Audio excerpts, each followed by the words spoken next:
Hey everyone, Michael Martin from Yahoo Esports here, and I am joined by Momochi. And we are at Capcom Cup Day 1 at the Esports Arena. This is the first time I've had a chance to talk to you, and you've had a fantastic career in Street Fighter 4. We kind of know your history about meeting Choco Blanca. I'm curious to know how you feel your career so far has gone in Street Fighter 5 compared to Street Fighter 4. I feel, in terms of 5, that it's both got things in common with Third Strike and 4, so I feel like I'm having a lot of fun at it. Those are two games that I played a lot, and as far as my results are concerned, I feel like they're more or less the same as they were in Third Strike and 4. At ESL 1 and actually at Southeast Asia Majors, you played fantastic tournaments. Unfortunately, you did not win those tournaments. You lost in grand finals. But one of the stories that I found interesting was after ESL 1, I heard you, after losing to Shanghai, you went back home and just grinded out to become master rank online. Can you talk about that a little bit and why it is you went home and to do that? I usually actually play ranked match as a way to practice, which is true for a lot of Japanese top players as well. However, right after losing to Shanghai, I was pretty pissed off, actually. I just wanted to go home and play as much as I could, and as a result, my rank went up really high, too. I think it's interesting that you say that. I feel like that's actually a lot more honest answer than many other Japanese players or Asian players might give. How do you feel that helped out coming into Capcom Cup with any, I assume you continue to play ranked matches for training. Did that help as far as like your training regimen? How did you prepare for Capcom Cup? I knew for sure that I would probably be running into Shanghai and Knuckle-Do, so instead of seeking out players that play these characters, since I was going up against such strong players, I decided to just stay in training mode basically and grind out all the little details about that, including frames, etc., stuff like that. Okay, so let's switch gears a little bit, and we know that you have been training players.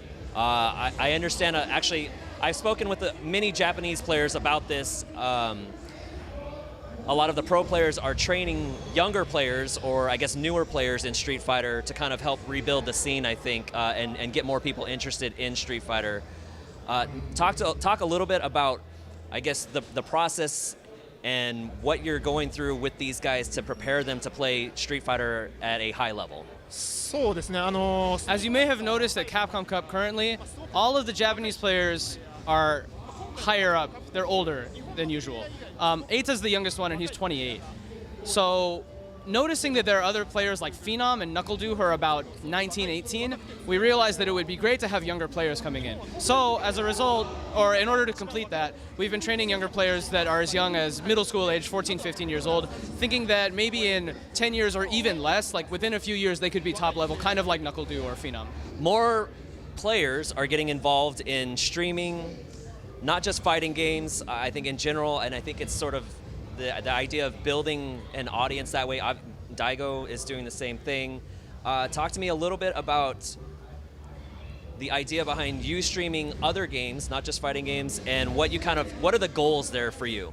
Yeah, it's as you said, we want to build an audience with people who are not necessarily only into fighting games, you know? When I play fighting games on stream, it's mostly fighting game fans who come to see it. When I'm streaming other things, you start to see people who are fans of like League of Legends and other things, and that's cool because then we can expand our audience and have more people coming in playing fighting games. What do you like more, streaming more besides fighting games? Actually, the games that I've enjoying the most playing on stream is stuff that I played when I was a kid. Games like Goemon's Great Adventure in English, Super Mario, old action games like that have just, you know, having kind of a nostalgic feel to them has always been really fun for me to play on stream. My last question, or last thought for you, rumors are there's a new Marvel announcement coming. I actually didn't realize that you were maybe as good as a Marvel player as I've heard you've been. So I'm curious to know what your thoughts are on a new Marvel game, and is that something you would consider playing competitively, or would you stick with Street Fighter? I'm actually super duper duper hype for Marvel 4. The reason for that is that Ultimate Marvel 3 was actually the first game I played. Personally, I don't feel I was that strong, but just playing something outside of Street Fighter competitively for the first time was just so enjoyable, and getting to try that again from day one of the game would be great. Also, when I came abroad, I never had very good luck against American players, so I want to try and beat them this time. I think it's safe to say we can maybe consider you like a newer god in Street Fighter. So do you want to be do you want to be one of the new gods in Marvel? Yeah, I could do it. If Virgil's in the game again, I think I have a pretty good chance. That sounds good. Momochi-san, arigatou gozaimasu. I'm Michael Martin, and this is Yahoo Esports.